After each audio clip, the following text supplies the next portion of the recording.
Hello everyone, welcome to the Beginner's Guide to Darklord. This is a deck that is getting new support in Burst Protocol. 4 cards to be specific, kind of 5, but we'll get into that when we get into that. This deck is really cool. This is a deck that I believe was playable around 2017, I think is when we got the some of the newer Darklords. And this deck's finally gotten support now, and damn, they cooked with this support. It's really, really strong. I think this deck is now potentially very playable, which is why I'm making this video. And so, let's get into it. So to start off, we have 12 starters in this deck, the main one being Darklord Djehuty, one of the new cards. If this card is normal or special summoned, you can summon a Darklord from your deck in defense position, and then you are locked into fairies for the rest of the turn. If you control a Dark Fairy Fusion, you can banish this card from the grave to target a Darklord card or a Forbidden Quick Play spell in your grave and add it to your hand. So, obviously, a Tour Guide style effect is really good. But also, if you notice, this card mentions the Forbidden Quick Play spells. With this wave of support, they kind of try to tie in the Forbidden Quick Plays into the Darklord archetype. 2 of the new cards in Djehuty and Golgotha both interact with Forbidden Quick Plays, so just worth mentioning now. But this card's phenomenal. E-Telly is insane, and in this deck specifically, where all of your guys, or the majority of your guys, are really high level, having something like that is just really, really, really powerful. After that, we've got 3 Banishment of the Darklords. This card can search any Darklord card from your deck to your hand, and it is a hard once per turn. Then we have 3 copies of Dawn Angel Kambi. If you control no monsters or all monsters control are fairies, you can summon this from your hand, and then you contribute any number of fairies, including itself, to summon a fairy from your deck whose level equals the levels of those monsters. So normally you'll be summoning this and then tributing it in order to summon the level 1 Trickstar Nightshade from our deck, which, when used as link material, can summon itself back, or when used as link material for a Trickstar, can summon itself back from the grave, and there is a Trickstar Link 1, so you can just summon this, link it off, summon this back, and then you are able to make a Link 2, which, I guess I'll get into the the Darklord Link 2 now, because it is really important to this deck's strategy, and that is the Link 2 Condemned Darklord. It takes 2 fairies, so we can make it with that little Trickstar combo. You contribute summon fairies that require true tributes by banishing 2 monsters from your grave instead. That effect is not the important one. The important one is that you can discard a card to take a Darklord monster from your deck and either add it to your hand or send it to the grave. So basically, from any 2 fairies, we can access our Darklord engine, which is really, really powerful. This card's really good as an extender in your actual Darklord combos, and it allows you to access the engine through something like Dawn Angel Kambi, which is pretty important. It also enables us to run some other fairy engines if we wanted. I'm not in this list, but I will go over them when we talk about things you could play in this deck. After that is 2 Puri Ray's Map. Basically, just at the start of your main phase 1, you can search a 0 attack monster, but you can't use its effects unless you normal summon it, so you'll always be searching your Darklord Djehuty, and then you're normal summoning it, so it'll be live. The only downside with this card is that if you open it and Djehuty, it's kind of dead because you don't really have any reason to use this. You're basically having your life points for no reason. But, you know, I think this deck needed just some extra starters, and this is an option. The other option is 1-for-1, which can pitch a card from your hand to summon a level 1 from your deck, which will be getting the Dawn Angel Kambi, which is full combo. Not only that, this card also pitches a card from your hand, which turns on the next card that we have, which is the only other Darklord card we are playing at 3, which is the new Darklord Golgotha. If this card is special summon, you can summon 2 Darklord tokens that are level 6 to the field, but you are locked into fairies until the end of the turn. And then if this card is sent to the grave, you can add a Darklord card or a Forbidden Quick Play spell from your deck to your hand. So, we have a ton of ways to trigger this, which is why we're playing this at 3. We've got 1-for-1, we've got Darklord Ixchel, we've got some of our non-engine and Forbidden Droplet and Super Poly, we've got the Darklord Traps, we've got Condemned Darklord, which can discard it, which is how you're usually going to be getting this out of your hand. Tons of ways to discard this card and then plus off of it, which is really nice. And this card's on-summon effect isn't super important in this deck. This isn't a combo deck, so swarming the board like that isn't crazy, and getting fairy locked means you can't do a ton with it. But it's still a nice effect to have, and it does come up. It's certainly decent. After that, we've got a pretty important card for our combos, Darklord of Pleasure. This card, or sorry, Indulge Darklord. I'm reading the OCG name. This is usually what you'd be summoning off of Djehuty, and on summon, this card can take 2 Darklords with different levels, and then special summon one of them to your opponent's field, and then add the other one to your hand, and then you are locked into fairy effects for the rest of the turn. So usually what you'll be doing is you'll be adding Golgolta to your hand, and then you'll be summoning with either Darklord, not even usually, you'll always be summoning the Darklord Tetzicatlipoca, which, I'm going to be honest, the only reason we're playing this card is it's because it's the next best Darklord you can play that's not Ixchel, because you needed another one with a different level, and we didn't want to use Ixchel. This card is very mid. It's if a Darklord you control will be destroyed, you can discard this card instead, and then it has an important line of text on this card, Ixchel, and the new fusion monster that allows you to, during either player's turn, pay 1,000 life to target a Darklord spell trap in your grave, and then apply that target's effect. So, notably, if you have never used a card that copies another card's effect before, what's really important about this is that, one, it ignores cost, so something like the cost on the trap cards no longer applies, so you don't have to worry about that, and it ignores hard once per turns, or once per turns at all. So you can use Banishment of the Darklords twice per turn by copying its effect with one of your Darklords. This is usually not the one we're going to be using that effect on, but you theoretically can. Anyhow, we will then go on to the Darklord Ixchel. Ixchel is a really cool card, allows you to discard itself and another Darklord card to draw 2 cards, and then it has the quick effect to target the Darklord spell trap engrave and copy it. This card's really, really good. Having inherent draw power in your deck is really nice in modern Yu-Gi-Oh! Being able to draw into a bunch of really strong non-engine. This deck has a lot of room for it, so you likely will draw into something pretty good. And this deck has a lot of free discard fodder as well. A lot of cards you want to be discarding, such as Darklord Golgolta. Going like Ixchel Pitch Golgolta feels so good. And then after that, we have the one of Darklord Morningstar. This card is something we are running pretty much entirely not for its effects. It does have effects, you just barely ever use them. Basically, on Tribute Summon, this card can summon Darklords from your hand or deck up to the number of effect monsters our opponent controls. That is almost never coming up. It could theoretically come up going second, maybe, but it's not super relevant. Really, you're running this card because it is Darklord Morningstar, which is a card you need in order to trigger your fusion monster, the first Darklord, which we'll get into when we get into, but it is a really powerful end board piece that you need Darklord Morningstar for. So this is basically just a brick that you have to play, but it is a named Darklord, so worst case scenario, you can pitch it for Ixchel. After that, we have Darklord Dance. This card is a fusion spell that allows you to fusion summon a Dark Fairy from your extra deck by banishing materials from your hand, field, or grave. If you're summoning a Darklord, you can also use Darklords from your opponent's field as well. So, basically, you're allowed to use the monster that you give to your opponent with Indulged Darklord. So that is why we needed to play another thing, so we could hand our opponent one of our high-level Darklords in order to fusion into our new monster, Darklord Evening Star, which takes 2 level 6 or higher Dark Fairies.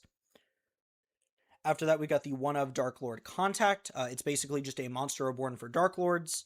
Nothing crazy, but this card is important for combos, which is why we run one of it. Then we have our 2 trap cards. The first one is Darklord Rebellion, which can send a Darklord from your hand or face-up field to the grave as cost in order to destroy a card on the field. Notably, with our copy effects, we can do this twice in a turn, so this can potentially equal 2 pops, and we only need to pay the cost for the first time. And then we have the Sanctified Darklord, which can send a Darklord from your hand or face-up field to the grave as cost in order to negate the effects of a monster on the field, and then gain life points equal to its attack. So, I just think there is another Darklord trap that we can play, which is Darklord Enchantment, which does the same thing as these for the cost, and then has is a Snatch Steal on our opponent's turn, but these two I think are just better at the moment. A pop I think is really good, and a negate is really good into Draco Tail, which is I think going to be the uncontested best deck of the format, especially if they release a ban list before Burst Protocol comes out that hits Herald. Yummy kind of becomes dead into the Draco Tail matchup, so I do think that deck will be extremely good, which is why I think these are great. And honestly, these are really good into Yummy too, because they don't target, so if your opponent tries to like tag out a Yummy name or like quick sync into a Yummy name, who cares? We can negate the Yummy synchro they summon, or we can negate one of the monsters they summon, same with the pop. So these are really, really good right now. The fact that these don't target is crazy. Yeah, really, really strong cards. Then we have the 1 Trickstar Nightshade for our Kambi. And then after that, we have our non-engine, which I'll start with Forbidden Droplet because this card is a forbidden quick play. So we can search it with Golgolta and we can recycle it with our Djehuty. Good card, obviously. And then 1 Called by the Grave. And then 3 Super Poly. This deck has lots of room in its extra deck, so Super Poly feels pretty good. Theoretically, you could also use this as like a combo starter by going, by using, or not a combo starter, but a combo extender by using it as a theoretical Darklord dance if you have a level 6 or higher fairy on your field. And then you gave your opponent one already with Indulge Darklord. We then have a card this deck gets to uniquely use along with most other fairy decks, but this one really uses it well, which is Herald of Orange Light. Going Herald of Orange Light pitch Golgolta is crazy. You can do this theoretically on turn 0 and basically use Golgolta to get to combo, which is nuts. And then after that, we have 3 Ash Blossom and 3 Fuelos. Now onto the extra deck, we have the 2 Condemned Darklord. We've already gone over this card. It's pretty good.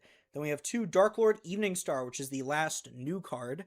It takes 2 level 6 or higher Dark Fairies. Your opponent cannot target this card with card effects, and on Fusion Summon, it lets you set a Darklord spell and a Darklord trap from your deck.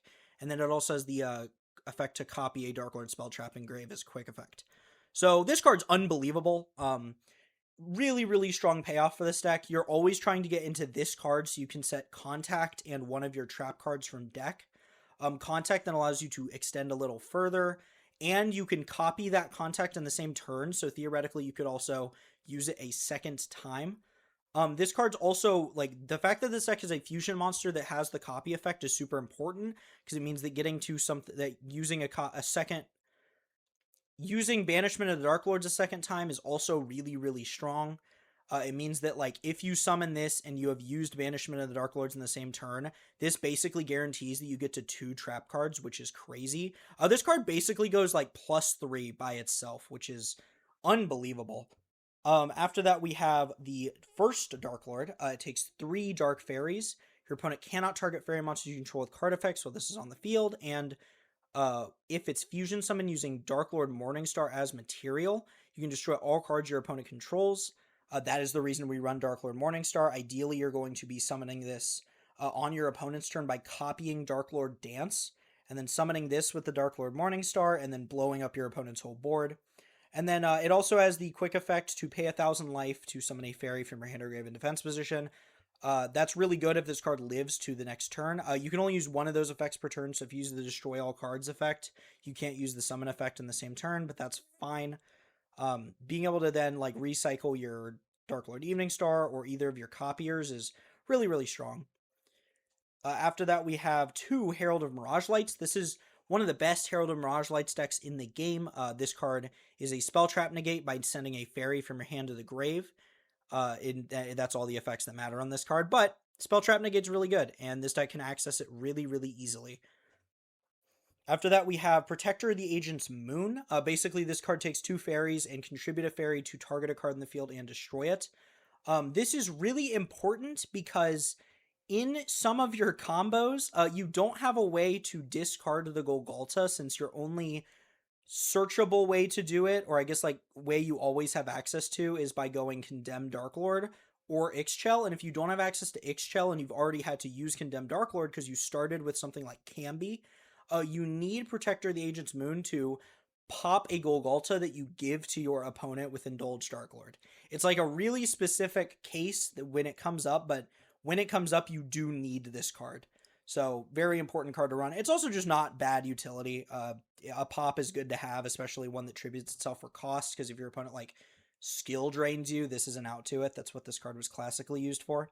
After that, we have Trickstar Kolchika. It's just our link one for our Trickstar Nightshade.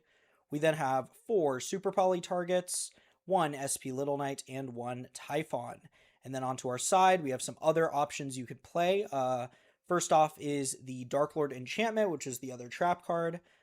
Then there's Forbidden Crown, another new card coming out in Burst Protocol. This card is interesting. Neither player can activate monster effects in response to it, and you can apply these effects to one face-up monster in the field. Its effects are negated, it can't attack, it can't be destroyed by battle or card effects, it's unaffected by other cards' effects except its own, it can't be attributed, and it cannot be used as fusion, synchro, xyz, or link material. So basically what this card does is freeze a monster on the field. I don't know if that's good enough to be running, but hypothetically you could run this card at 1 because it is searchable. I just am not sure this card is worth main decking at the moment. But it is a good card. Like, I think this card is very solid. If you want to run it, feel free to. I'm not super confident in it yet. And then we have the Soulful Chord engine, which is something you could run instead of the Cambis and the Piri Rays and the 1-for-1s. You can instead run the Soulful Chord package, which gives you 6 more starters, and they're really, really high-powered ones at that. For one, this is like a beginner's guide, so I didn't want to make the deck too overly complicated.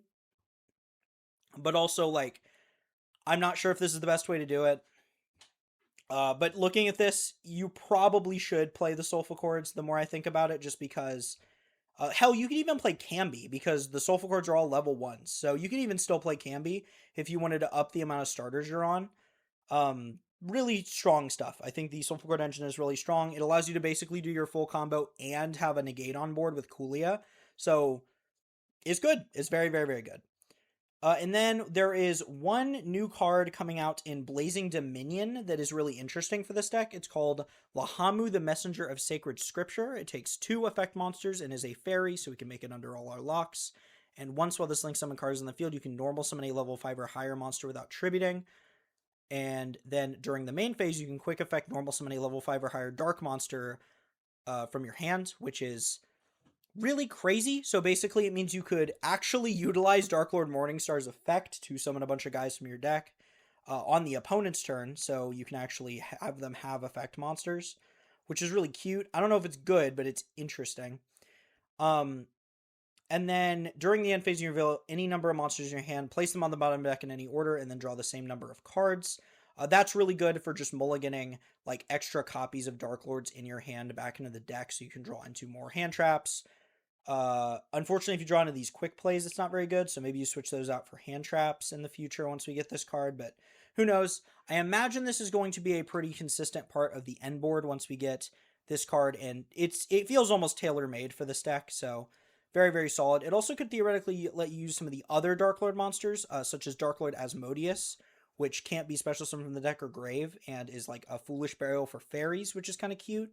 Again, I don't know if that's good enough to make these cards see play. Not being able to be special summoned through most means is really rough, but who knows? It could be very interesting. And now we will get into the combos for this deck. So for our first combo, we have a Djehuty Combo, 1 card. We'll use Djehuty to summon the Indulge Darklord from deck. We'll then use it to summon Tetzalakapoka to our opponent's field and add Golgotha to our hand. We'll then use Condemn Darklord to discard the Golgotha and then search a Darklord Morningstar from our deck. That will then trigger the Golgotha to search Banishment. We do this so that Banishment is in rotation so we can copy it later. We're then going to use Banishment to search Darklord Dance. Dance is then going to fuse the Tetzalakapoka. I'm never going to be able to say this card normally. And the Golgotha to make the Darklord Evening Star. Evening Star on fusion is going to set the Sanctified Darklord and the Darklord Contact from our deck. We're then going to use Evening Star to copy Banishment of the Darklords to search Darklord Rebellion out of our deck. And then that is the whole combo. Notably, you might notice we did not use Darklord Contact, and the reason for that is this is 5 summons. If our opponent Nibiru's us, we can go Darklord Contact to bring back our Evening Star, and we've basically lost nothing. Our end board doesn't really change. The only thing that changes is that, like, we have to send our Evening Star to use both of our trap cards, but still fine. Basically, this represents Evening Star being able to copy either one of our 2 trap cards to use their effects again, or copy Darklord Dance using the Morning Star on our field, and then the Morning Star in our hand, which we'll usually be pitching for the trap cards, and then 2 of our other Darklords in our grave / field to make the first Darklord, and then the first Darklord will destroy all cards our opponent controls. So it's a board wipe, a negate, a pop, and potentially... then that's it, yeah.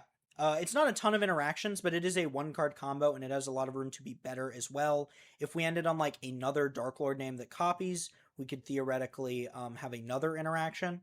Notably, you could also, instead of searching Darklord Rebellion with banishment, you could search Ixchel. Use Ixchel to discard itself and the Morningstar to draw 2, and then use Darklord Contact to bring back the Ixchel so you can copy the Sanctified Darklord instead. So you, instead of getting the Rebellion, get 2 activations of Sanctified Darklord and the Darklord Dance board wipe. It's still 3 interactions, but you get to draw 2 cards, and you get to have a 2 negates instead of a pop and a negate. That being said, that combo is worse into Nibiru, so I wanted to show this one off first. In our second combo, we will instead show off the line that goes through Ixchel. So this is the Kambi 1.5 card combo. We're going to start by using Kambi's effect to summon itself, and then tribute itself to summon Nightshade from deck. We'll then link Nightshade for Kolchika, and then use Nightshade's effect to summon it back. We'll then link into Condemned Darklord to discard the extra card in our hand to search Djehuty. We haven't normaled yet, so we can now normal Djehuty to summon Indulged from our deck. Indulged will summon Golgalta to their field and Tetzlapaca Polka to our hand. I'm just doing this to show if our opponent's really stupid, they can use Golgalta's effect to summon 2 tokens to their board. This is a huge mistake if they do this, because when we use our Darklord Dance, we could theoretically fuse off both of the tokens in order to make our fusion monster. So they really do not want to do this. But if they're dumb, they could. They see, oh, I can summon a bunch of tokens for free, and then they just fall for it. We'll then link into Moon in order to pop the Golgalta. The Golgalta would trigger searching Banishment to our hand. We'll then use Banishment to get our Dance. Dance will then use the Tetzlapaca Polka and the Golgalta to make the Evening Star. And then we'll set Rebellion and Contact this time. We'll then use the Banishment to search our copy of Ixchel. And then we will use the Grave effect of Djehuty to add back the Darklord Dance to, or no, sorry, the Indulged Darklord to our hand. We'll then use Contact to summon back the Ixchel. And then that is the board. So this combo is worse for sure, but it's still really, really strong. We ended on basically 2 activations of Darklord Rebellion and the ability to copy Contact to get the Darklord Djehuty from our deck. We could copy a few different things to do a few different things. We have some options. We could also just make first Darklord, which can summon a name back as well. We could even copy Darklord Dance, summon Evening Star, and then set 2 traps from our deck. We have a few different options for what we want to do. We can do a lot of playing on our opponent's turn with this. There's not a ton of interactions here, but again, it drew 2 cards out of our deck, and it still enabled us to end on this board. Really, really strong still here. And that's the deck. I hope you all enjoyed. This deck's really, really cool. It's a really interesting control deck. And I hope this deck ends up being playable in the format. Both, pretty much a lot of the decks I'm covering on this channel for Burst Protocol, I think are very fair decks, and I'd like to see those decks be able to compete in the format. Unfortunately, fair decks usually don't do that well in Yu-Gi-Oh!, but hopefully these ones can. It'd be really, really nice to see. This deck also plays really well into most of the Lingering Floodgates. The only ones it struggles with is, like, Droll exactly. I think this deck can play all right around Fuelos. But Droll is kind of rough just because you really want to be getting Banishment in a rotation. You really want to be searching multiple cards with Banishment and Golgalta. So can be pretty rough, but this deck can definitely do things through it. It's not like the end of the world if you get hit with a Droll even. Anyway, hope you all enjoyed. I'll see you all in the next video. Goodbye.